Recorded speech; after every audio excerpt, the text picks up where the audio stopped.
Hello, last পার্টে তো তোমরা দেখেইছো যে আমি রাত 12টার সময় মৌকে উইশ করেছিলাম, আর আজ হচ্ছে ওর বার্থডে। আর এই দেখো, এখানটায় চলে এসেছিলো মৌয়ের ফ্রেন্ড, তার জন্য ভালো মা এত স্ন্যাক্স দিয়ে দিয়েছিলো, আর এখানটায় ভালো মা ওকে পায়েস খাইয়ে দিল। তারপরে আমরা সবাই বসে গেছিলাম লাঞ্চের জন্য, আর লাঞ্চে আজকে ছিল স্পেশাল মাটন কষা, যেটা খেতে হয়েছিল অসাধারণ। আর বিকেলবেলায় আমি, শুভম আর মৌ বেরিয়ে গেছিলাম।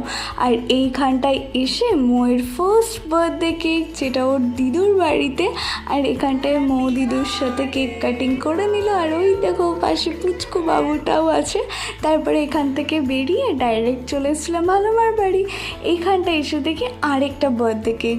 তো এখানটায় মৌ, ভালো মা আর শুভমের সাথে বার্থডে কেক কেটে এখানটায় ভালো করে খাইয়ে দিল। আর আজকের ওভারঅল দিনটা তো খুব ভালো গিয়েছে। আর লাস্টে দেখো ওকে আমরা কি বানিয়ে দিয়েছিলাম।